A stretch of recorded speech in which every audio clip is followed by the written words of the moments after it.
नमस्कार मित्रांनो, आपण कधी विचार केलाय का की सध्या ज्या विहिरी बांधल्या जात आहेत त्यामधील बहुतांश विहिरीचा आकार हा गोलच असतो. यामागची कारणं काय असतील हा विचार आपण कधी केलाय का? नाही ना? चला आपण या व्हिडिओच्या माध्यमातून यामागची कारणे काय आहेत हे जाणून घेऊयात. विहीर फक्त गोल आकाराच्याच असतात असे नाही. पांडवकालीन विहिरी किंवा त्यानंतरच्या विहिरी जर आपण पाहिलात तर त्या विहिरीमध्ये चौकोनी किंवा आयताकृती विहिरीही आढळतात. पण जास्त करून ज्या सध्या विहिरी बांधल्या जात आहेत त्या गोलाकार असतात. त्यामागची कारणे ही आहे. त्यामधील पहिला कारण त्याची रचना, सुरक्षित भूमितीय रचना. भूमितीय रचनेत वर्तुळाकार रचना ही इतर रचनापेक्षा खूप मजबूत असते. त्यामुळे गोलाकार विहिरीच्या बांधकामात बसवलेल्या विटा किंवा दगड यांना त्यांच्या बाजूच्या विटा किंवा दगड यांच्या आतील बाजूस कोसळण्यास मज्जाव करतात. यामागील दुसरा उद्देश किंवा कारण हा व्यावहारिक दृष्टिकोन आहे.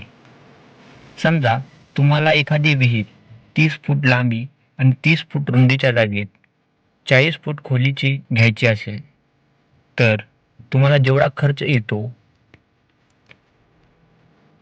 तो खर्च हा चौकोनी विहिरीमध्ये जास्त येतो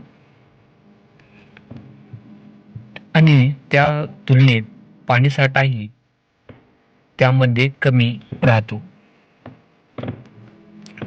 आणि त्यामधील तिसरा रिझन आहे, जे कारण आहे की स्वच्छता आणि निगा.